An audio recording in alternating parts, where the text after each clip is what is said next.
நற்பவி நலம் பெறுவோம் வளம் பெறுவோம். இந்த காணொலியை பார்த்து கொண்டிருக்கும் அன்பு நெஞ்சங்களுக்கும் சப்ஸ்கிரைப் செய்த சொந்தங்களுக்கும் சேவராகினி அறக்கட்டளையின் சார்பாக பொன் பரமேஸ்வர சுவாமியின் ஆசீர்வாதங்கள், நன்றிகள். சாய்ராம். இந்த காணொலியில் முருங்கை இலை பானத்தினால் என்ன கிடைக்கும் என்னுடைய சொந்த அனுபவத்தை உங்களிடம் பகிர்கிறேன். நான் பார்த்திங்கன்னா ஒரு 4 மாதத்துக்கு முன்னாடி இந்த முருங்கைக்கீரை 2 கட்டு வாங்கினேன். ஒரு கட்டு நம்ம சமைச்சு சாப்பிட்டாச்சு, இன்னொரு கட்டு உள்ளேயே இருந்து போச்சு. நம்ம நம்முடைய சொந்த வேலையாக நான் வெளியூர் போயிட்டு ஒரு நாள் 2 நாள் கழித்து வந்தேன். வந்து பார்த்தா அந்த முருங்கை இலையெல்லாம் நாங்கள் அந்த பிக்கப் பேக்கில் போட்டு வச்சது நல்லா உதிர்ந்து போய் அந்த குச்சி மட்டும் தனியாக இருக்குது, இலையெல்லாம் உதிர்ந்து உள்ளே கிடந்தது. என்ன பண்ணுறதுன்னு பார்த்தேன். பழைய மாதிரி தான் தூக்கி இலையை வெளியே குப்பையில் போட்டுருவோம். நான் என்ன பண்ணேன், ஒரு நியூஸ் பேப்பர் எடுத்து அதில் எல்லாத்தையும் தட்டி விட்டு எல்லா இலையும் அதில் அப்படியே பரப்பி விட்டு நிழலில் காய வச்சேன். கிட்டத்தட்ட ஒரு 3 நாள் நல்லா காஞ்சிச்சு. நிழலில் தான், நல்ல ஹீட்டு இங்கே. 3 நாள் நல்லா காஞ்சி போச்சு. கையில் இப்படின்னா அப்படி நல்லா பொறுப்புன்னு ஆகிப்போச்சு.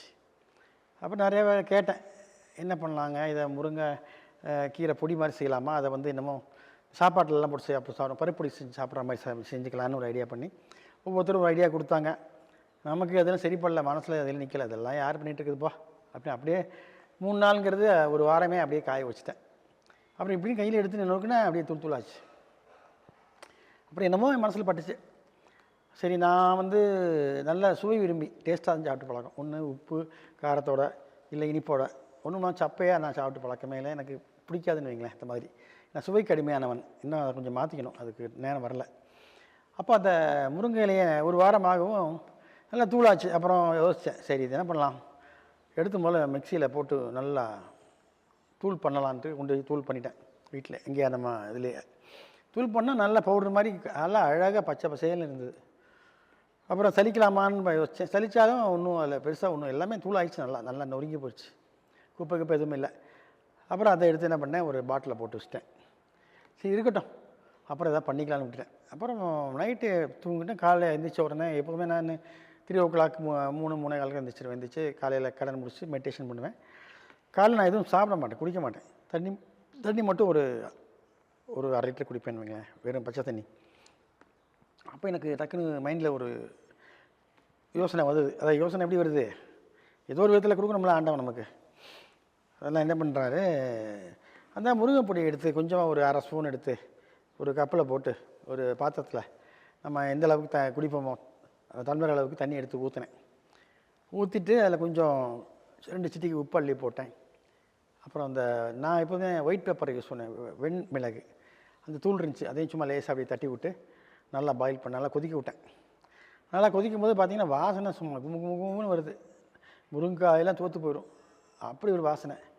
நல்லா கொதித்த உடனே அப்புறம் தட்டை போட்டு மூடி வச்சுட்டேன். ஒரு 2 நிமிஷம் கழித்து எடுத்து அதை வடிகட்டினா ஒன்றும் இல்லை, அது தூள் மட்டும் மேலாக அந்த டீ தூள் மாதிரி கொஞ்சமும் இருந்துச்சு, எல்லாமே கீழே இறங்கிருச்சு.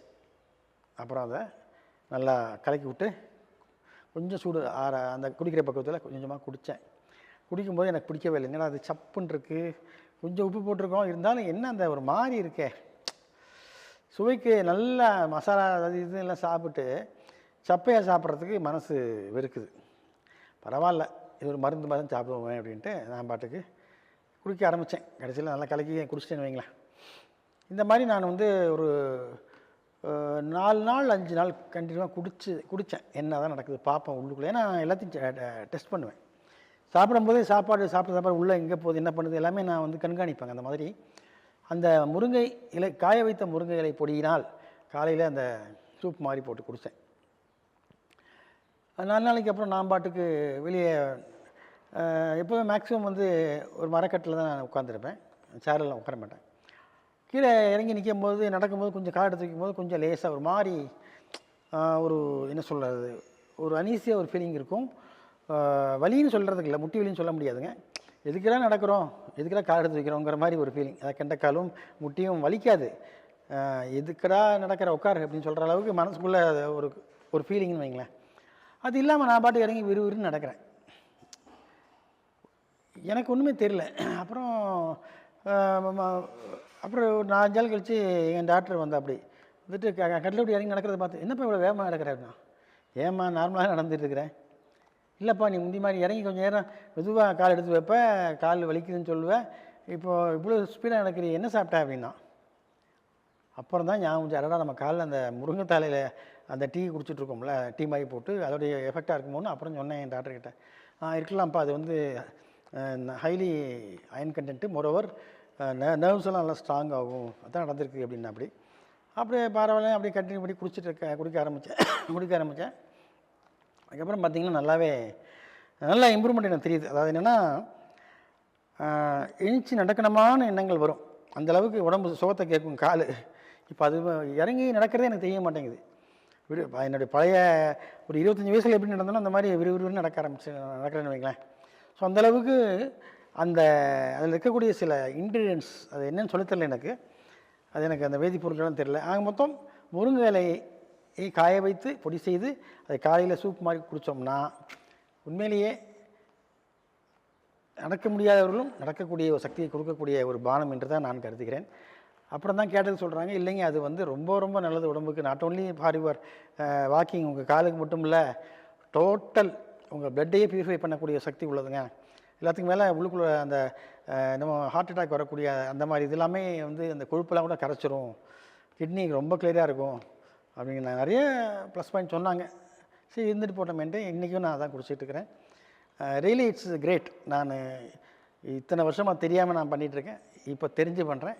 இது வந்து எனக்கு ஒரு நல்ல ஒரு சக்தி வாய்ந்த பானமாக தெரிகிறது. ஆகவே அனைவரும் அந்த முருங்கை பொடி பானத்தை காலையில் எம்டி ஸ்டமக்கில் குடிச்சு பாருங்கள். நல்ல பசி எடுக்கும், நல்ல சாப்பாடு இறங்கும், எல்லாமே நல்லது நடக்கும். எல்லாத்துக்கும் மேலே மோஷன் ரொம்ப ஃப்ரீயாக போகுங்க. ஆகவே இது பயன்படுத்தி பெறுங்கள், உடல்நலத்தை பெருக்குங்கள் என்று சொல்லிக்கொண்டு விடைபெறுகிறேன். நன்றி. சாய்ராம்.